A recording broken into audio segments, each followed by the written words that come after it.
Have you ever felt that sort of subtle hum, maybe under the surface of just everyday life? Yeah, like a quiet unease, maybe. Exactly. Or that flicker of deja vu that just hangs around a bit too long. Mm-hmm. What if that feeling isn't just, random? What if it's a sign? Well, that's kind of the territory we're getting into today. Right. Today, we're doing a deep dive into a novel called Loopbreaker by Suresh Gamidi, and it really unpacks that exact feeling. Yeah, it does. We're exploring Gamidi's central idea here, which is pretty speculative, obviously, but fascinating. The idea that life itself could be this sort of invisible prison. Or a loop, or even a simulation. Precisely. Yeah. And our mission today, it isn't just to, give you a book report. No. We want to pull out the key insights, the nuggets of knowledge from this material to help you think about how control systems might work. Not with, soldiers on the street. But with quiet nudges. Almost invisible ones. Exactly. So yeah, prepare for maybe some surprising connections, maybe some aha moments. It might make you ask yourself, how much do you really want to wake up? That's a heavy question right off the bat. This whole idea of an invisible prison just woven into reality as we see it. It's chilling. It is. So let's get right into it. How does Gamidi actually illustrate this unsettling hum? The core idea is that our lives are basically crafted, right? Controlled. Yeah, almost like a program running. And what's really unsettling, like you said, is that it's not loud. It's not obvious oppression. Gamidi introduces this concept of a sleep spell. A sleep spell? Embedded right into the environment. A 17 hertz carrier wave. He calls it an inaudible hum. So you can't actually hear it. Right. But imagine it woven into everything. School bells, the scent of your shampoo, even artificial sunsets in this world. Wow. The insight here is this idea of environmental conditioning. It operates below conscious perception, but it's apparently strong enough to subtly influence your mood, your memory. Even tiny decisions, micro decisions. Yeah. Leading to, the book mentions a 99.8% compliance rate, which is terrifyingly effective. That sounds almost like science fiction, but also echoes things like infrasound, right? Like in old temples. Exactly. That's a connection the book makes, too. Using sound to create a feeling and atmosphere, subtly guiding people. It's the same principle, just technological, systemic. So it's this silent influencer shaping us without us even realizing it. And against this backdrop, we meet the main character, David Carter. Right, David. He is presented as, unremarkable, basically, a 34-year-old guy. But his awakening, it starts really small. Just a slight hesitation at 3:17 a.m. Not exactly a dramatic rebellion starting point. No, just a tiny crack. And he starts having these recurring dreams. A vast, cold library. Yeah, and a voice. Genderless, ageless, apparently, whispering, the truth is a loop and you are the glitch. You are the glitch. That's where it really kicks off for him, personally. And it's not just him experiencing these anomalies. His son, Alex, plays a huge role. Right, the son. He draws things. He draws these spirals, unsettlingly precise spiral patterns. The novel calls them cracks in the facade. Or maps, wasn't it? Maps of a world only he could see. Exactly. Maps of this other reality almost. Yeah. And even weirder, his humming. Just, a kid humming. What about it? It actually glitches David's compliance band, this ministry-issued tracking device. Seriously, a kid's humming messes with the tech. Yeah. It's like this innate, almost biological resistance bubbling up, something the system didn't account for. That's incredible, how something so innocent can, expose a flaw in this massive control system. But it makes you ask, who's behind all this? Right. Who are the architects? What kind of power could orchestrate something so total? The book describes the world itself. It's not even Earth anymore. It's the Firmament One. A company planet, basically, where even the sky is artificial, designed to make you feel small, submissive. And this whole planet company is run by, what's it called, the digital behavioral grid? The digital behavioral grid, yeah. And it's way more than just surveillance. The book calls it choreography. Choreography. Like dancing.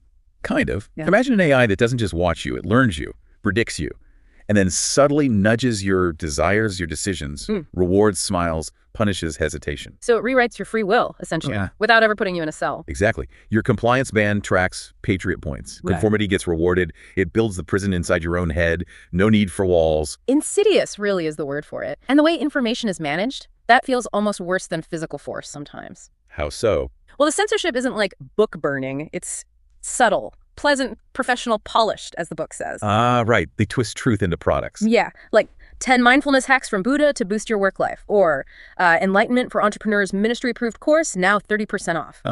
Yeah, making truth just another commodity. Palatable, easy to swallow, and therefore kind of toothless. So it loses its power because it's just entertainment. That's the implication. And when that subtle stuff isn't quite enough, well, then they have other methods, more direct, but still deceptive. Like what? Like the beam of Lethe. Lethe, like the river of forgetfulness in mythology. Exactly. It's a directed energy weapon. Erases memories. Turns people into disoriented husks. They just collapse mid-sentence sometimes. And nobody questions it. The ministry just calls it sudden convulsive fainting syndrome.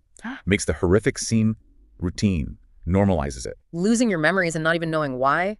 That's terrifying. And this normalization seems key, like with Project Vireo. Ah, yes. The global viral event. Manufacturer, the book says, to last for years. It leads to endless lockdowns, people labeled biovectors, families torn apart. And the chilling takeaway in the novel is, it was never about a virus. Right. It was about conditioning, about permanent home compliance. Using a crisis to gain more control, it feels disturbingly relevant sometimes. And speaking of control, maybe the most brutal prison the book describes isn't physical at all. It's the mind. How do they show that? There's this example with Nolan, David's friend. He's forced onto a public broadcast to confess to having hallucinations. Oh. But the description is haunting. His eyes are screaming, even while he maintains this manufactured calm. It's called a brutal public dissection of defiance. Showing everyone else what happens if you step out of line psychologically. Breaking the spirit. Completely. It's psychological warfare, really. And behind a lot of this tech, this architecture of control, there's a name that keeps popping up. Gideon Velt. Velt, the billionaire futurist, reclusive type. He apparently emerges as a savior during something called the Great Fungal Collapse, some crisis involving mutated Martian fungus. Yeah, sounds wild, I know. But his company, Helix Core, develops the immunogen to fight it. He comes across like this tech messiah figure. But I have a feeling the immunogen isn't what it seems. You'd be right. It wasn't a cure. It was actually the NHI's neural harmony injections. Neural harmony. Sounds pleasant. Deceptively so. It was actually this terrifying bio-obedience system. Advanced nanobots designed to subtly rewrite your biology. Rewrite biology, huh? Control reproduction. Monitor your brain activity through this huge network. And even, well, trigger cardiac arrest if you showed signs of dissent. Whoa. So your own body becomes the prison cell, the ultimate control. Turning the human organism itself into just another controlled variable in their system. And these NHIs, the grid, all this tech, it leads to what the book calls the slow death of freedom, piece by piece. Yeah, it's not one big hammer blow, it's lots of small cuts. Like demonetization through credit track. A kill switch for your finances if you don't comply. Right. Or outlawing growing your own food, unauthorized agriculture, makes you dependent.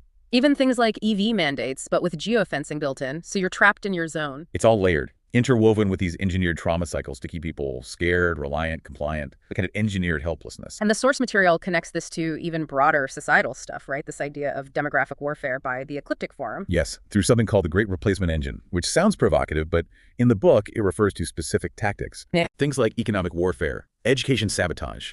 It mentions concepts like white apology mathematics as an example within the fiction healthcare collapse, engineering a housing crisis, and cultural atomization using things like diversity lotteries.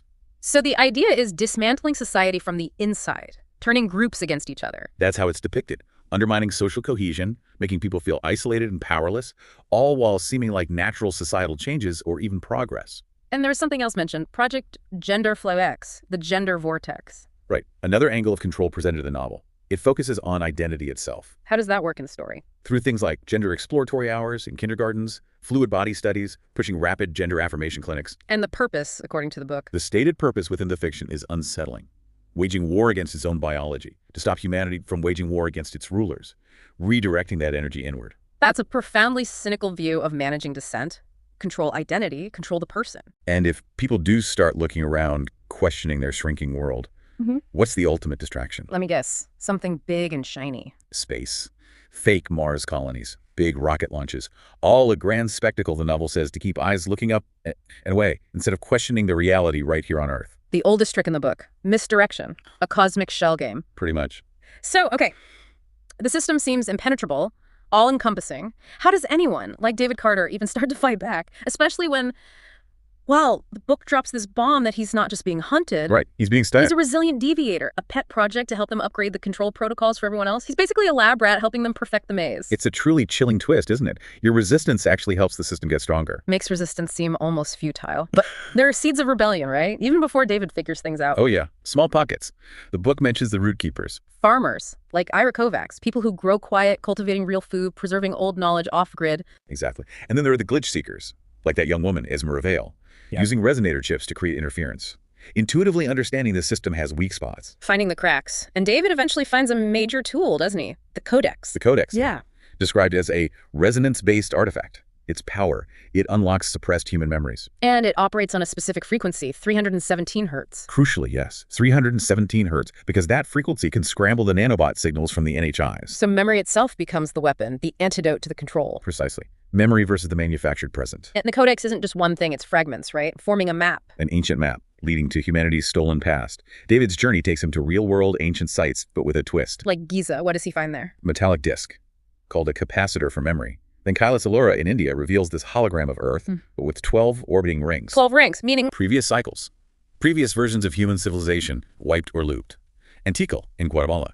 He learns the Mayans didn't just disappear, they transcended. So history is much deeper, much stranger than they're told. Suppressed potential. Exactly.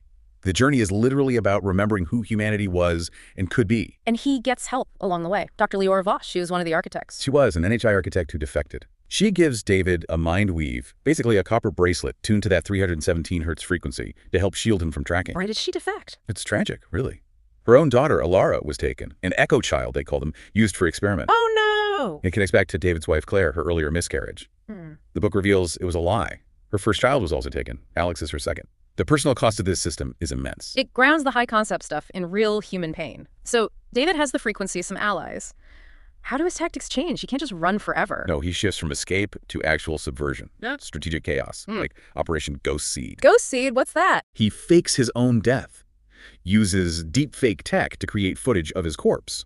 Uses Alex's blood for things like glitch ink tattoos and foil suits to confuse the null division drones hunting him. Wow. Turning their own tech against them, misinformation as a weapon. And he weaponizes Alex's humming, too.